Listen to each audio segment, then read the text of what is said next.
manifestación personal de Dios por amor al hombre.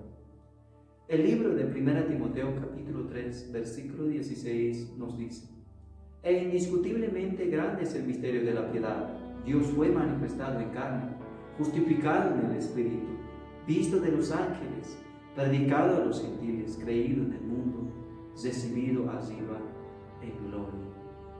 Dios se había presentado en carne.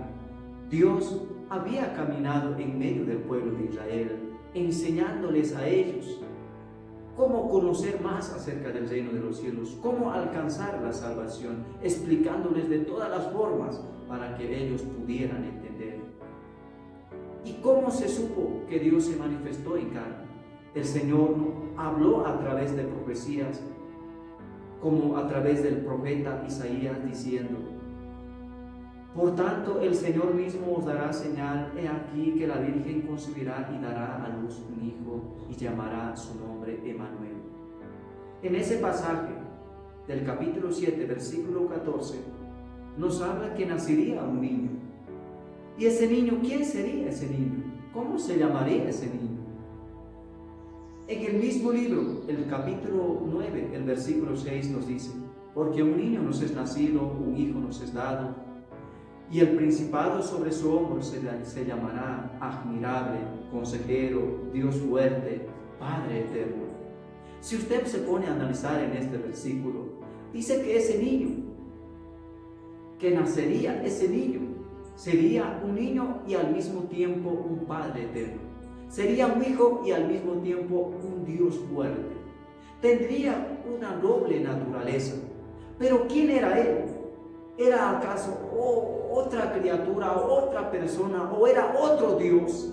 Porque también nos dice que el mismo pasaje, que el niño que nacería sería un Dios fuerte. ¿Quién sería otro Dios?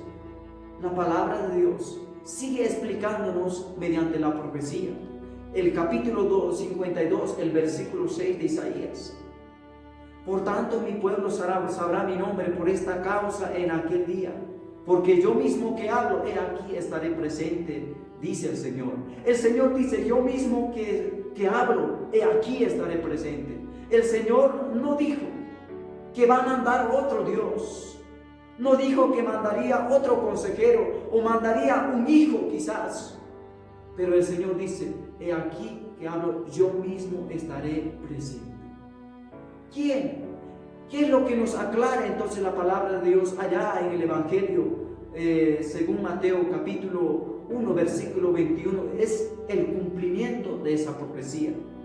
Y dará a luz un hijo y llamará su nombre Jesús, porque él salvará a su pueblo de sus pecados. Todo esto aconteció para que se cumpliese lo dicho por el Señor por medio del profeta cuando dijo: He aquí que la Virgen concebirá y dará a luz un hijo y llamará su nombre Emmanuel, lo que se había anunciado en el libro de Isaías capítulo 7 versículo 14. ¿Qué era? ¿Qué significaba Emmanuel? En el mismo versículo nos dice que significa Dios con nosotros. ¿Quién es el que estaría? ¿Quién es el que se manifestaría? ¿Quién es el que nacería? El único Dios. Dios es el que se estaría manifestando en carne, tomando un cuerpo. ¿Cuál Dios? Como nos dice la palabra de Dios. El gran mandamiento es: oye Israel, el Señor nuestro Dios, el Señor uno es.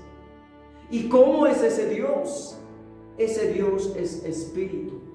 Y como ese Dios es espíritu, entonces no había ninguna forma de cómo se presentara al hombre. No había cómo hablarles al hombre para que le creyeran. Pero Dios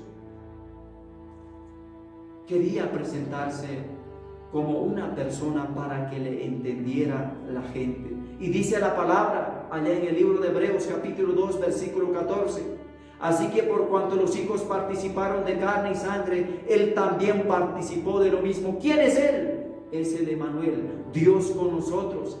También se vistió de carne y sangre, participó de carne y sangre.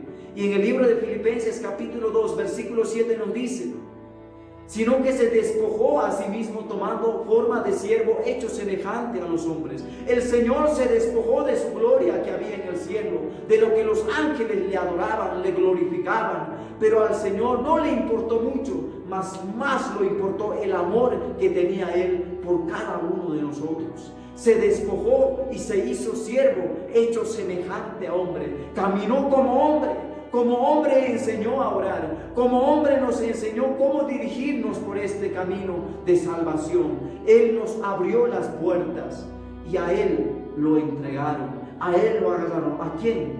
A Dios manifestado en carne.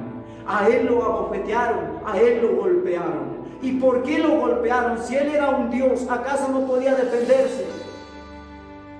Usted pregúntese, usted medite. Dios le ama tanto a usted, que no hay ningún hombre que le puede amar como Dios le amó.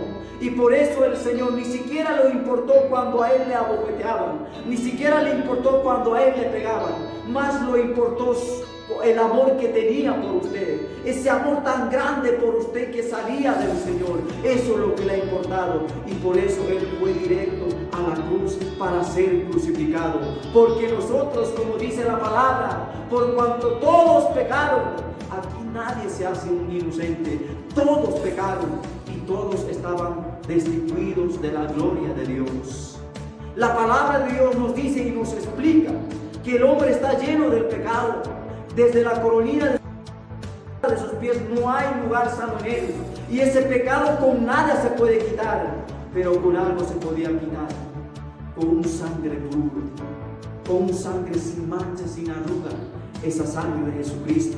Y por eso el Señor pagó el precio por sus pecados, para que sus pecados sean quitados. Y fue crucificado en la cruz por usted, por amor a usted. Y el Señor no se quedó ahí. Fue enterrado, pero al tercer día resucitó. Y ahora en estos tiempos el Señor en espíritu anda con nosotros. El Señor está donde usted se encuentra. El Señor le está buscando a usted. El Señor está esperando que usted acepte que Él es el único Dios verdadero, que usted pueda inclinarse a Él, que usted pueda acercarse. ¿Qué espera para acercarse? ¿Qué espera para decirle, Señor, yo he fallado, yo he cometido el error? Aquí está mi vida. Si tú quieres salvarme, aquí estoy. El único el que le puede salvar es nuestro Señor Jesucristo. Acérquese, porque Él es grande y misericordioso. La única salvación es el Señor y gran Dios Salvador Jesucristo.